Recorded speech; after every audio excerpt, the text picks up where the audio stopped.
lots of Kentucky books, graphic novels, horror. We got a whole section of zombie books. At a glance, the Morris Bookshop in Lexington looks like any other small independent bookstore. But like the thousands of volumes that line the store's shelves, this place has a story to tell. It's one of triumph over tragedy and the bond between father and son.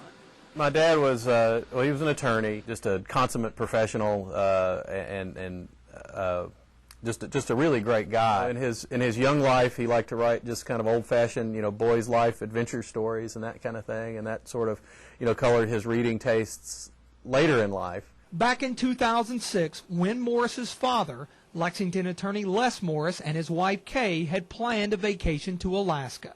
Just before the trip, the elder Morris eagerly sought an autographed copy of The Messenger by Daniel Silva when the author made a stop here in the Bluegrass.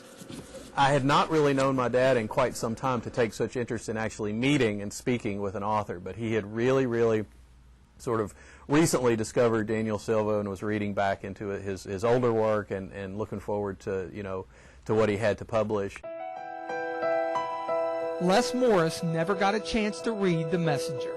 He died with 48 others when Comair Flight 5191 crashed at Bluegrass Airport on August 27, 2006. When we were kind of faced with the task of going into the house and just, kind of collecting things up, I found the jacket to The Messenger, the book that I knew he had signed, and realized at that point that Dad had taken that book on the flight with him.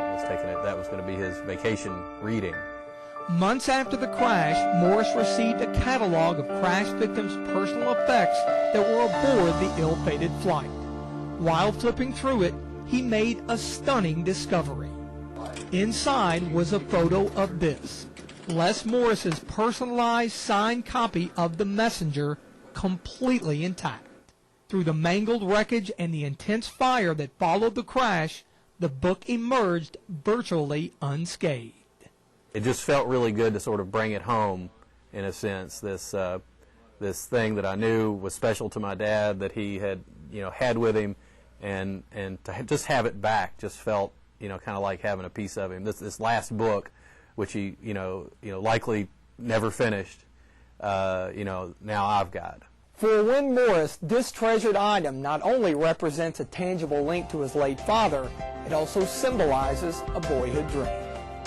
Dad and son shared a lifelong love of books, and Les even published one at the age of 12 in the 1940s. Using his father's passing as a wake-up call, Win did something that he had put off for years.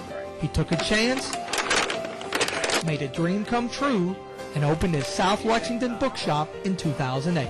Every day could potentially be your last day. I mean, accidents happen, and it is kind of a wake-up call to stop screwing around and stop talking about what you want to do someday, whether it's travel or get a motorcycle or fly a hot air balloon or, God forbid, open a bookstore.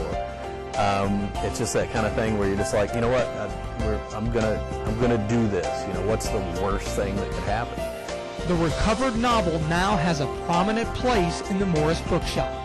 A father and son forever linked by one book and one dream. In Lexington, I'm Chief Meteorologist T.J. Shuck, WKYT 27 News.